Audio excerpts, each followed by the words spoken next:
Je suis intéressé par ton processus de vente. Je sais que tu fais l'aller-retour entre Paris et Toulon toutes les semaines, ou en tout cas tu le faisais. Je ne sais pas si actuellement c'est faisable, mais parlons un peu du processus de vente. Du coup, j'ai l'impression que c'est un processus de vente qui reste assez euh, direct, en face à face, dans des meetings où tu vas aller voir les gens et c'est toi qui vas t'en occuper. Comment est-ce que ça fonctionne? Comment est-ce que tu setups les meetings? Comment est-ce que tu les prépares? Et comment est-ce que tu mènes la barque dans un meeting comme ça pour vendre Swello? Alors déjà, ce qu'il faut savoir aussi, c'est qu'on a une manière de faire un peu particulière au niveau de la prospection. On a donc aujourd'hui, chez Swello, on est 9, on a 3 commerciaux, 3 développeurs, quelqu'un en marketing et au support, quelqu'un en UX UI et moi-même. Un des commerciaux, 2 des commerciaux, eux, leur boulot, c'est de la prospection. Toute la journée. Ils vont envoyer des mails, ils vont envoyer des emails LinkedIn et ils vont aller trouver les bonnes personnes. Et quand je dis la bonne personne, c'est vraiment le community manager, le social media manager, la directrice ou le directeur de com. Vraiment notre cible première qu'on a pu définir depuis quelques années. Ça, c'est la première chose. Une fois que ces 2 commerciaux ont trouvé un rendez-vous, ils vont l'attribuer soit à Laura, donc qui est la troisième bizdev, qui elle fait de la conversion et de la rétention, ou alors soit moi, si c'est physique et si c'est à Paris. Ce qui fait que donc on a vraiment 2 personnes en acquisition et une personne en conversion et en rétention. Laura, elle fait à peu près 2 à 4 présentations par ordinateur par jour. Donc, on fait assez peu en fait de physique. Les seuls rendez-vous physiques qu'on peut faire, c'est donc moi quand je suis à Paris avec les grands groupes plutôt. Et donc là, c'est vraiment, écoute, moi, j'y vais toutes les semaines en effet, bon, sauf avec la période actuelle, mais sinon je fais lundi, mardi, mercredi à Toulon et le reste de la semaine à Paris. Et donc voilà, je vais chez le grand groupe, je fais la même présentation que Laura peut faire ici avec l'ordinateur qui dure une demi-heure. Sauf qu'effectivement, quand tu es en face à face, il se passe quand même quelque chose. Nous, on le voit dès qu'on est en face à face, il y a beaucoup plus, le taux de conversion est beaucoup plus élevé. Puis il y a les petits à côté. Tu prends encore plus soin, même si on en prend déjà beaucoup soin de nos prospects, mais tu prends encore plus soin des personnes, tu les écoutes parce que c'est un temps plus long aussi, tu les écoutes longtemps. À la fin, moi j'ai toujours le petit truc de je vous offre 2 petits stickers Swello. Et en fait, moi ça, j'ai remarqué que ça cartonnait.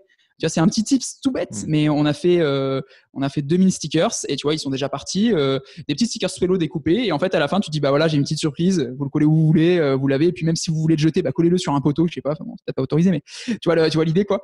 L'idée, c'est vraiment d'aller un peu plus loin que juste la présentation. Et du coup, comment je me prépare, c'est pas très compliqué. J'analyse le grand groupe, je regarde ses réseaux sociaux. Est-ce qu'ils utilisent déjà un outil? Quels sont leurs besoins d'après moi, d'après ce que je vois? Comment ils gèrent leurs réseaux sociaux, quoi, globalement. Et après, en one-to-one, il y a le discours qui est déjà là, qu'on a beaucoup travaillé au niveau de notre présentation. On a normalement les réponses à toutes leurs questions au niveau de l'outil. Après, ça se passe super bien. Et encore une fois, le petit plus, ça va être le côté conseil sur les réseaux sociaux. C'est-à-dire que même si nous ne sommes pas une agence et on ne deviendra jamais, je pense, après, faut jamais dire jamais, mais c'est pas du tout là où on veut aller. Donc, vraiment, notre plateforme, on a un modèle SaaS, quoi, on n'est pas une agence. On a quand même ce souhait-là d'apporter de la valeur pour que nos clients gagnent en compétences. Donc pendant les rendez-vous en one-to-one, on va des fois parler de sujets comme TikTok, comme Twitter, peu importe, ça dépend de leurs questions. Donc voilà, et au final ça marche assez bien puisque les commerciaux en prospection prennent entre 40 et 60 rendez-vous par mois. Laura fait entre 2 et 4 présentations par jour du coup. Moi je fais le reste du coup à Paris en physique. Et au final on a plusieurs dizaines de clients. Alors là, je parle uniquement pas en naturel, vraiment au niveau des commerciaux, mais on fait une acquisition réelle de plusieurs dizaines de clients par mois. Donc c'est plutôt cool, ça marche plutôt bien. Après, je vais pas mentir, c'est pas un process qu'on a trouvé dès le premier jour. Ça fait 5 ans qu'on réfléchit, qu'on teste. Et ce modèle-là où il y a une personne qui est focus sur l'acquisition et une autre personne qui est focus sur la conversion et de la rétention, ça marche plutôt bien, en tout cas chez nous. Toi, c'est un truc que tu as envie de continuer à faire. Le train, ça sent assez violent quand même au niveau de l'équilibre de vie. De toute manière, c'est généralement assez violent pour un fondateur de faire encore beaucoup de meetings de vente. C'est quand même un autre truc à gérer. Comment est-ce que toi, tu le ressens par rapport à ça et comment est-ce que tu réfléchis à quel moment est-ce que quelqu'un sera prêt à reprendre le flambeau sur ce genre de tâches, par exemple? Je pense du coup, ça fait écho à ce qu'on disait tout à l'heure, je pense du coup que ça va se revoir un petit peu début d'année prochaine pour pourquoi pas recruter un commercial senior plus sur Paris. Après, moi, ça m'empêchera pas d'aller à Paris avec ce même rythme. Ça fait déjà 2 ans que je le fais, je le vis très très bien. Alors, pour info, nous on est à Toulon, hein, dans le sud de la France, et du coup, on a 4 heures de train entre Toulon et Paris. J'habite chez mes parents ici et j'ai un appart avec ma copine à Paris. Aujourd'hui, ça fait vraiment partie de mon équilibre. Là, je parle vraiment au niveau personnel, hein. Je parle pas forcément boulot. De pouvoir aller à Paris, de pouvoir voir des concerts, avoir de la culture, être avec ma copine, sortir, penser à autre chose. Être ici avec l'équipe, je trouve ça extrêmement important. Qu'on soit ensemble pour créer la culture de l'entreprise. Et d'un côté, il y a certains rendez-vous, ça c'est la vie, même si je trouve que c'est un peu nul, hein, je suis très franc. Mais il y a certains rendez-vous où quand c'est le CEO qui s'y met, ça va avoir un tout autre aspect, un tout autre impact que quand c'est un bizdev, tu vois.